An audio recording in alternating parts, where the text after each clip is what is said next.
শীতকাল মানেই তো কদবেল। আমি জানি অলরেডি জিভে জল। তাহলে চলো বানানোটা শুরু করি।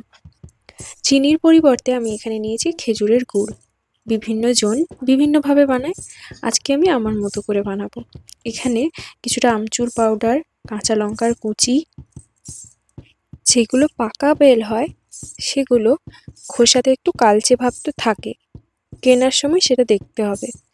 আর পেছনের অংশগুলো কিন্তু শুকনো থাকে, আর যেগুলো কাঁচা বেল হয় সেই বেলগুলোতে পাকা স্মেলটা আসে না। ভারী কিছু নিয়ে এইভাবে আঘাত করে করে বেল কটাকে আমি ফাটিয়ে নিলাম।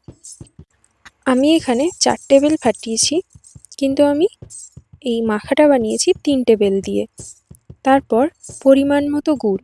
পরিমাণ মতো এ কারণেই বলার, সবাই তো আর বেশি মিষ্টি খেতে ভালোবাসে না, যে যেমন মিষ্টি খেতে ভালোবাসো তেমনই। আর বিট নুন, এমনি লবণ আর কাঁচা লঙ্কা দিয়ে ভালো করে মাখিয়ে এটাকে রোদে রেখে দিতে হবে। আমি এখানে লেবু পাতা গাছ লেবু পাতা কয়েকটা এনে সেগুলোকে সাজাবার জন্য দিয়ে দিয়েছি। তোমরা লেবু পাতাকে চটকেও এই মাখাটার সঙ্গে দিতে পারো। স্টাইলিংয়ের জন্য উপর থেকে আবারও একটু গুড় দিলাম। ভয় পেও না, তেমন বেশি কিছু মিষ্টি হবে না, কেননা আমি আগেই পরিমাণ মতো দিয়েছিলাম। এবারে আর অল্প একটু দিলাম। রোদে বেশ 3-4 ঘন্টা রেখে দিতে হবে।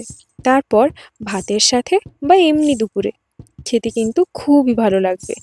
যদি তোমরা বাড়িতে বানিয়ে থাকো আমাকে কিন্তু অবশ্যই কমেন্ট করে বলো। আর যারা এখনও সাবস্ক্রাইব করোনি, সাবস্ক্রাইব করে ফেলো।